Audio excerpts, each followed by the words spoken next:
7-inch will fit, an iPad will fit in there, and it looks like it would if you're only using one fuel gauge because you only need one tank. Move this over and use a little more of the space. Maybe put the fuel collector here. And I'll have to get the tape measure out, but I think an 11-inch iPad would be fine for your cross country to Lakeland, almost 3.5 miles. So I'm signing off.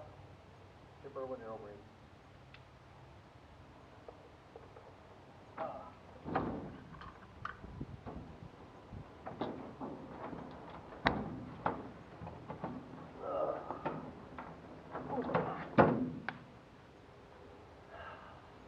That plane is quiet. Is it? God, Say that again. that plane is quiet. I mean, at the far end of the runway, I could just barely hear you up there. So, very good. Yeah. Things are looking good. Well, it's got an excellent muffler, and don't have to run it at full speed. Yeah. Although the two-stroke is pretty fast for RPM. 6,000 RPM is 60 miles an hour, and that's just below your maximum speed. Okay. 7,000 is 70 miles an hour. It's pretty fast, actually. So it's borderline ultralight. But look how short that wing is. Yes. So the new wing is built and shipped, and it's stuck on a ship and arrives in a week to Newark, and then another week to get over to Columbus by piggyback on a train, and then by truck to Phillipsburg, where we'll do some experiments with it and some testing in Ohio, where we have a research lab, and then truck it down here and put it on the Merlin Lite, and then measure the difference and do some short takeoff and landings. And well, you can see those orange cones and a big tape measure over there, so we're going to mark up the runway and really get accurate data. So look forward to that and posting some results, but we have to go to Sun and Fun and get busy with the show. Expecting a lot of people to show up, and be glad to have them sit in the plane and see what they think. Lots of room in it, very comfortable. Signing off.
Okay, Merlin Lite fans, Chipper Irwin reporting for Aero Marine at South Lakeland, where I'm just getting some warm-up reps in for the Sun and Fun show, which starts next Tuesday, a day earlier than I thought and going a day longer than I thought. Wonderful. So it's a little bit bumpy, but that's good. A little bit windy. Gives me a chance to test the airplane, get used to it in a little bit more challenging conditions, and try a little more aggressive takeoffs and a little more aggressive shorter landings. And everyone is getting better. Merlin Lite just flies right off. I don't really have to do much. Just keep it pointing down the runway and just fly right off. landings, I plop it in and put the brake on. Pretty simple. And the cooling is right just above the minimum, so the cooling is excellent. I mean, no problem to cowl it. It's one misconception is people are thinking that I don't have a cowl on for weight. It's only because I haven't built it yet in the final engine position and center of gravity location. That's being done in the Czech Republic. And everything else working perfectly. That's a great EFS for under $1,000. Trim, moving map.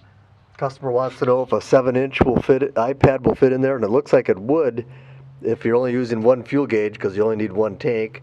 Move this over and use a little more of the space, maybe put the fuel selector here.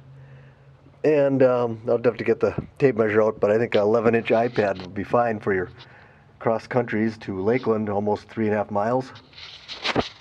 So that's signing off. Chip Irwin, Aero Marine.